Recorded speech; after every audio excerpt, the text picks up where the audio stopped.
Hello, hello, j'espère que tu vas bien. Alors aujourd'hui, on va aborder un sujet qui va intéresser toutes les personnes qui souhaitent venir s'installer au Canada. On va parler des salaires, on va parler du système de paye, on va parler des vacances, on va également parler des horaires ici au Canada. On va également voir les choses que tu peux négocier avec ton employeur, car oui, il y a des choses que tu peux négocier avant de signer ton contrat. Alors tout d'abord, je t'invite à liker la vidéo et à t'abonner. Alors ici, c'est la chaîne des immigrants qui veulent réussir à l'étranger. Donc si tu es un immigrant, tu veux réussir là où tu es, alors bienvenue dans la communauté. Commençons par les salaires. Au Canada, tu as un salaire minimum qui est défini par le gouvernement. Donc c'est un pays développé, donc tu as un salaire minimum qui dépend de la province dans laquelle tu te trouves. Alors savoir que le Canada, c'est divisé en provinces. Et donc chaque province va avoir ses lois, ils vont également avoir leur propre économie. Donc tu vas avoir un salaire qui diffère d'une province à l'autre. Donc c'est tout à fait normal aussi parce que le coût de la vie n'est pas le même selon la province dans laquelle tu vas immigrer. Donc le salaire minimum varie entre 15 $ à 18 $. Tu as généralement une différence de 1 $ à chaque fois quand tu changes de province.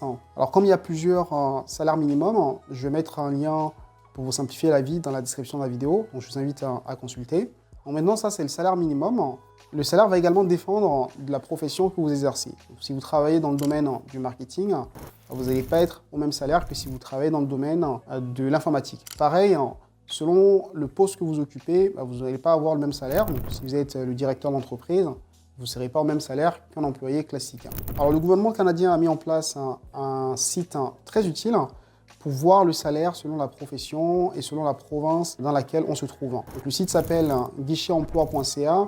Je vais mettre le lien également dans la description de la vidéo, comme ça vous n'avez pas besoin de rechercher sur Google. Alors même quand on n'est pas au salaire minimum, il peut y avoir un gap énorme pour la même profession quand on change de province. Alors à un moment, j'ai essayé de rechercher du travail à Vancouver et j'ai été assez étonné de la différence de salaire qu'il peut y avoir entre Montréal et Vancouver. Alors un informaticien expérimenté à Montréal peut prétendre à un salaire entre 100 000 et 150 000 et le même informaticien pour le même poste peut avoir un salaire qui va jusqu'à 200 voire 250 000 $. Alors il y a certaines personnes qui vont être tentées de vouloir déménager rien que pour ça là. Maintenant, le coût de la vie à Vancouver, donc les loyers, la nourriture, c'est pas du tout la même à Vancouver comparé à Montréal. Donc, il faut vraiment prendre ça en compte avant de songer à déménager. Alors vous vous demandez peut-être si on peut négocier son salaire au Canada. Alors il faut savoir que les employeurs vont souvent avoir une grille de salaire.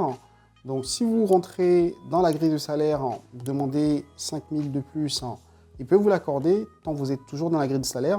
Maintenant, si vous demandez 30 000 $ de plus, vous sortez de la grille de salaire. Alors, il faut savoir que les employeurs canadiens, ils n'aiment pas trop négocier. Donc, s'ils voient que vous avez des prétentions qui sont au-dessus de ce qu'ils peuvent offrir, ils ne vont pas forcément essayer de vous convaincre. Ils vont juste vous dire qu'ils vont vous rappeler, mais en réalité, ils ne vont pas vous rappeler. Donc, moi, ce que je vous recommande, c'est vraiment d'essayer de cibler les entreprises qui proposent des salaires qui correspondent à vos attentes salariales. Donc, ça vous évite de perdre du temps là et ça vous évite également de faire perdre du temps aux employeurs. Alors, maintenant qu'on a vu pour les salaires, on va maintenant parler des horaires de travail. Alors, le temps de travail légal, c'est 40 heures au Canada. Maintenant, pour avoir des contrats à 37h50 ou des contrats à 35 heures. Donc, quand vous avez un contrat à 35 heures, vous commencez à 8 heures, vous finissez à 16 heures, ou vous commencez à 9 heures, vous finissez à 17 heures, et généralement, vous allez avoir une heure de pause pour aller manger. Alors, l'heure de pause, elle n'est pas payée par l'employeur. Alors, j'étais assez surpris quand j'ai commencé mon premier travail au Canada. À 17 heures, les gens ont commencé à plier leurs bagages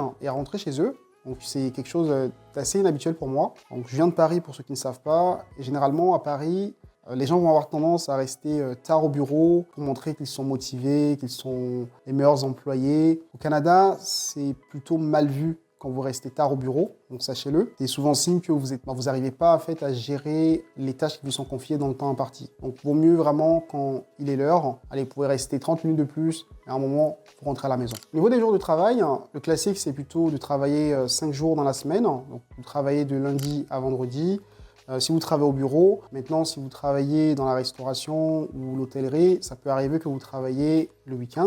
Alors il faut savoir que vous ne pouvez pas travailler plus de 48 heures par semaine et l'employeur se doit de vous donner également un jour de repos dans la semaine. Alors maintenant qu'on a vu pour les horaires, on va maintenant passer au système de paye. Alors, je me rappellerai toujours de mon premier salaire au Canada. Alors, 2 semaines après avoir commencé à travailler, je reçois une notification sur mon téléphone portable et c'était la banque qui m'avait envoyé la notification. Alors, je consulte mon compte bancaire et je vois que j'ai reçu un virement de mon employeur. Donc, il m'avait payé en fait une partie de mon salaire. Donc, j'ai échangé un petit peu avec les collègues pour comprendre un petit peu comment ça se fait. Est-ce que c'est une erreur? Et en fait, ils m'ont expliqué qu'au Canada, la plupart des employeurs, ils payent toutes les 2 semaines. Il y a même des employeurs qui payent à la semaine pour les chanceux. Donc ça, c'est quand même assez cool pour gérer ses finances, d'être payé à la semaine ou 2 semaines. Donc c'est assez rare que vous ayez des employeurs qui vous payent au mois. Et même si vous avez un employeur qui vous propose de vous payer au mois, vous pouvez toujours essayer de négocier pour qu'il vous paye toutes les 2 semaines, surtout si vous êtes dans un domaine assez compétitif. Passons maintenant aux vacances au Canada. Alors les vacances, c'est un sujet qui est assez sensible.